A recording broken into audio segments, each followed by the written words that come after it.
The legendary KISS spaceman Ace Frehley passed away at the age of 74. However, what Paul Stanley and Gene Simmons announced after the death stunned fans even more. The way the world viewed KISS was altered by those admissions. What made Ace irreplaceable in the eyes of the two individuals who previously threw him off the stage? Every surprising speech, every moment that led to a turning point, and every connection that goes unnoticed are all included in this video.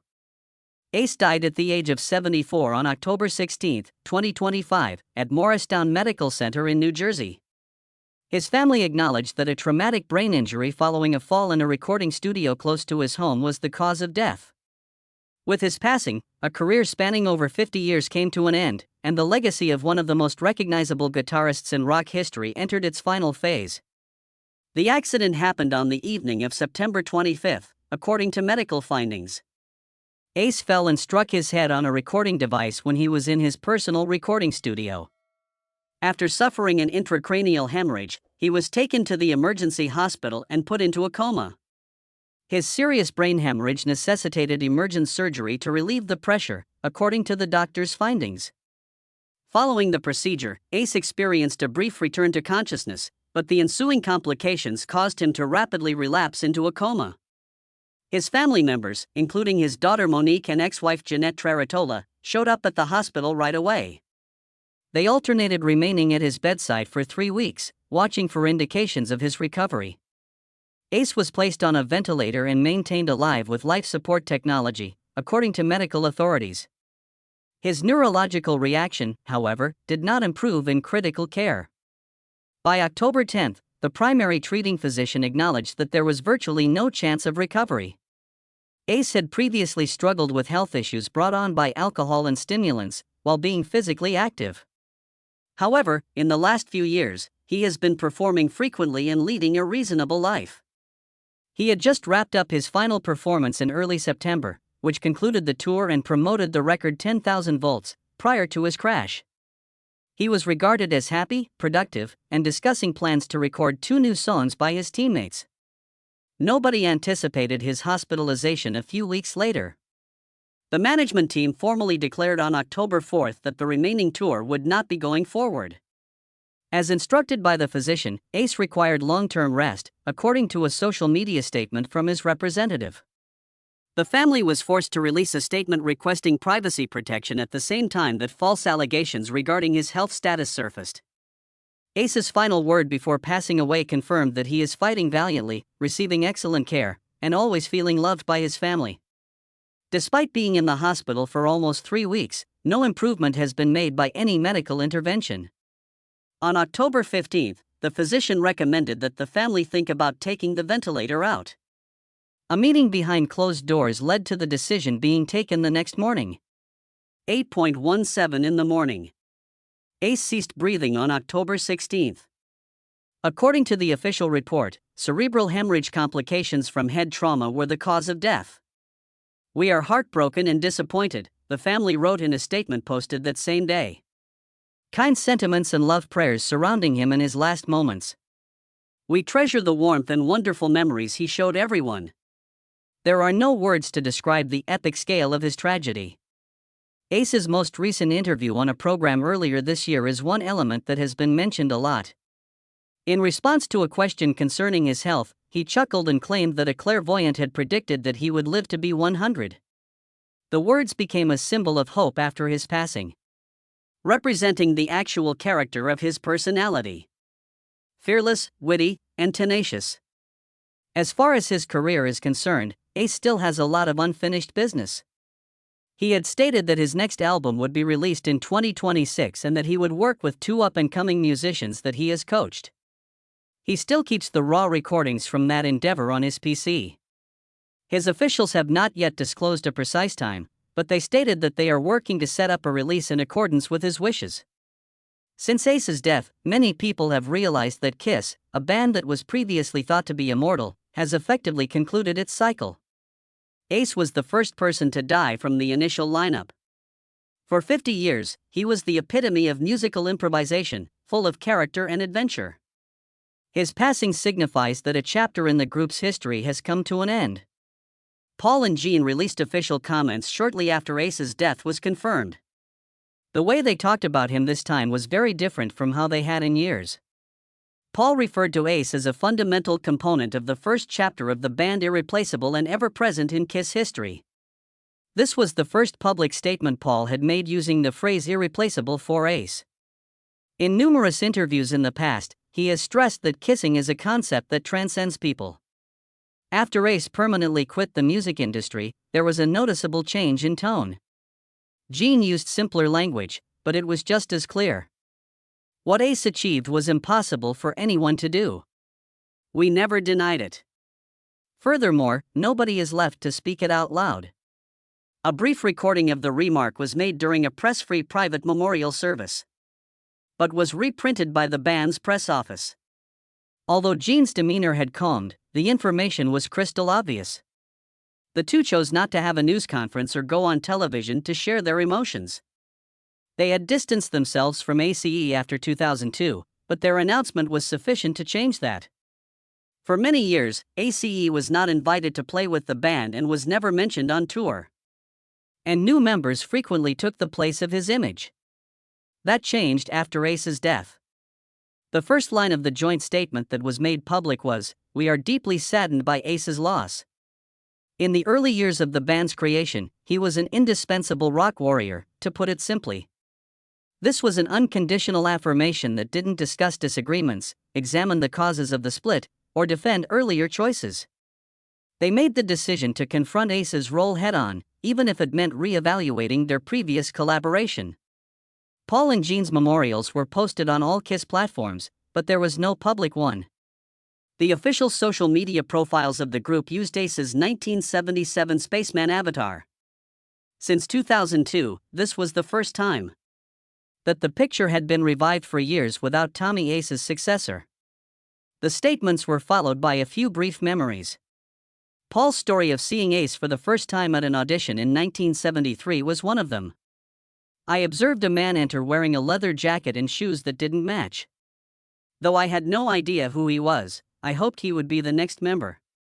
Ace was his name." No reference to previous riffs was made. Without public apologies, but given the phrase choice, image placement, and silent timing, it appears that Paul and Gene have changed Ace's image from that of a former member to one that is essential to the group's history. Ace's return to Kiss Media Center is viewed as a blatant act of healing. Ace's picture had seldom ever been featured in the group's films or reissues before.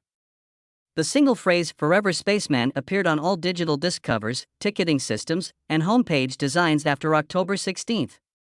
According to some members of the technical crew at Kiss, Paul and Gene asked that the entire archive be changed to prioritize ACE's early performances in the video collection. Although it wasn't disclosed, this went into action 72 hours after ACE passed away. Paul stated in internal documents that were distributed to the production team, "I expect everything related to ACE to be treated with absolute respect. No replacements, no blurring, no cuts." This was followed by another request. Digital music platforms should restore the original live track, "Shock Me" with ACE's guitar. However, the rift between Gene, Paul, and ACE did not occur immediately or discreetly.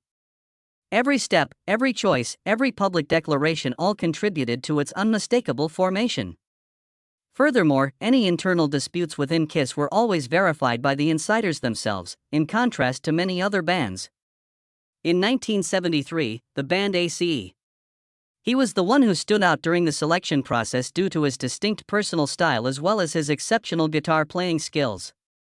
He was the one who came up with the design for Spaceman, one of the four main Kiss characters. Together with the band's unique guitar sound, the image soon came to represent them. Ace had been an integral component of the band's sound since the first album.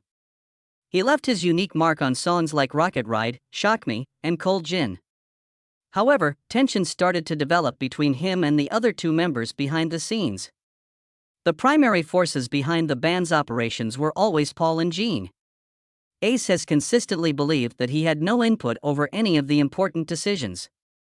"I can't do anything when everything is decided before I walk into the room," he stated in an interview. The two executives have always been at the center of Kiss's history, so this wasn't simply his sentiment. Kiss simultaneously put out 4 solo albums in 1978, one for each member. Ace's CD was the only one to become a huge hit on the market. He gained notoriety at a period when Paul and Gene had previously received all the attention thanks to the smash tune New York Groove. As a result, the relationship became even more delicate.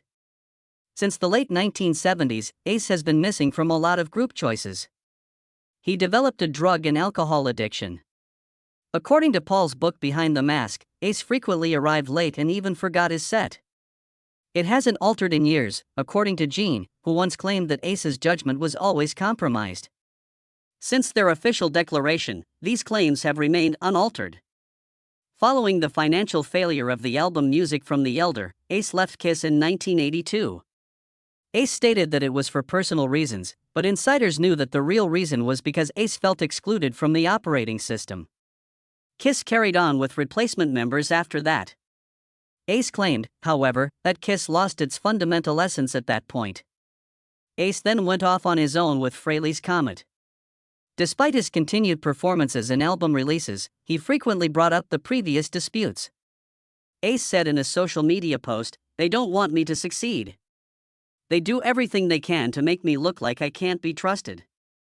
These words were not disputed by Paul or Gene. In 1996, Ace returned to Kiss for a reunion tour. It was the first time the group had performed with the original lineup in years. The tour was a record-breaking success, but behind the scenes, the old problems reappeared. Paul and Gene enforced stricter discipline, image control, revenue sharing, and health checks than ever before. This made Ace feel under surveillance. In a behind-the-scenes recording, he said, "I'm not a soldier and I didn't sign a contract to be watched every day." In 2002, after the last tour with all 4 founding members, Ace left the group. The main reason he gave was that he no longer trusted the manager. Meanwhile, Paul claimed that Ace wasn't committed enough. Gene said that Ace left the tour because he couldn't handle the pressure. From then on, the 3 of them didn't appear on stage together.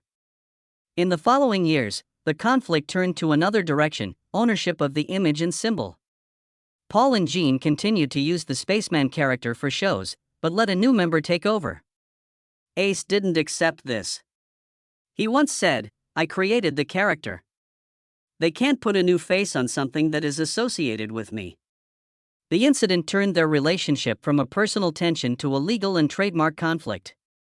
In 2014, Kiss was inducted into the Rock and Roll Hall of Fame. Ace did not perform with the group. "I don't have to stand next to someone who called me useless to get a title I deserve," he declared at a press conference. Paul did not respond to the statement.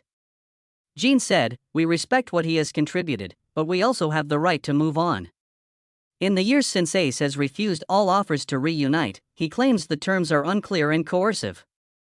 When asked about the possibility of sharing the stage with the group one last time, Ace replied, "It's not because I don't want to, it's because I can't accept the way they treat me like an outsider." Paul and Gene have never directly apologized to Ace in any interviews, but in recent statements, both have mentioned missing out on moments that should have been. A podcast recording that went viral in early 2024 has Paul saying, "I don't know if it's worth holding on to something that's been unpleasant for so long." This is one of the rare times he doesn't deny the role of personal conflict within the group. For nearly 50 years, Ace has been the one who stuck together, but also the one who was left out of the center. The relationship between him and the other 2 was not hidden. It was always present in every sentence, every decision, every refusal to shake hands. And it was these things that made it clear why their separation was irreversible. Underneath it all, there was one thing that never changed. Who laid the foundation for Kiss's identity in the first place? It wasn't about contract sales or positions. It was about the roots, where it all began, and that part none other than Ace. Origins never replaced. Ace was the last person to be selected for the original Kiss lineup. His 1973 audition brought him into the band not just because of his guitar skills, but because of something no one else had. He was unlike anyone else before him. He didn't copy anyone. He didn't follow a formula. He came and plugged in the amp and played like it was his own thing. Paul once recalled that moment: "I looked down from the railing and thought, I wish that person was in the band." It was Ace. Soon after he was cast, Ace developed the character of Spaceman. The alien with the guitar. This was an integral part of the early image of Kiss. Although Paul and Gene often changed the direction of the group, Ace always kept his own style. He was quiet. He didn't participate in management. But he was the one who helped the band maintain its identity in live performances. The recordings that clearly bear Ace's fingerprints are often on the songs considered different in the Kiss discography. Shock Me Strange Ways, Hard Times, all of which he wrote and performed himself. They were unlike the rest. They felt raw, unedited, flawed, but real. When he sang, Ace wasn't trying to prove anything, he sang as if music were the only thing in the room. Ace's influence didn't stop with his recordings. Many famous guitarists credit him with being the reason they started playing. From Mike McCready, to Tom Morello, to John Five. All of them credit Ace with their roots. Not because of his technique, but because of his free-spirited performance. He didn't need to be in the right place on stage. Didn't need to be on beat. Didn't need to follow a set schedule. Everything happened the way he wanted it to. Paul and Gene always ran Kiss as a long-term project. They focused on management, finances, and image. Ace was the opposite. He didn't plan things, didn't keep a tight schedule, wasn't always on time. This earned him complaints, even being called troublemaker. But while the band became more and more of a commercial machine, Ace remained the last link between music and artistic freedom. When Ace left the band, he didn't take his contract with him. He brought the style. And for more than 20 years, it has been the same. On stage, or in the studio. His solo records from Frehley's Comet to 10,000 Volts were unfashionable. They retained the spirit of a man who had nothing to prove to anyone. Paul and Gene could recreate the spaceman image by hiring someone else to dress like Ace. But they couldn't recreate the sound. They couldn't recreate the spontaneous, unplanned, unscripted feel. That's the difference. For years, the group continued without Ace. They performed released material, expanded the brand into all sorts of areas. But the early Kiss live recordings, the ones with Ace, are still the most watched. Fans old and new go back to those days. Not for the sound, but for the energy that was unmatched. Ace's legacy is not just in the records. It's in the image that has been associated with the youth of many generations. Anyone who picked up a guitar for the first time because they saw a man in a silver suit standing under purple and blue lights all have a part of their memory named Ace. Not everyone keeps it, but almost everyone has it. With what has just been mentioned, the story of Ace is not just the journey of an artist leaving the stage, but also the end of an unrepeatable part of Kiss's history. If you've ever heard an Ace riff and found yourself wanting to pick up a guitar for the first time, or if you've ever watched them reunite and then fall apart, leave a comment below to share your feelings about this special character. Don't forget to like if you found this video valuable, share it with your former Kiss fans, and subscribe to the channel so you don't miss out on the most honest and complete musical stories. Thank you for watching until the end.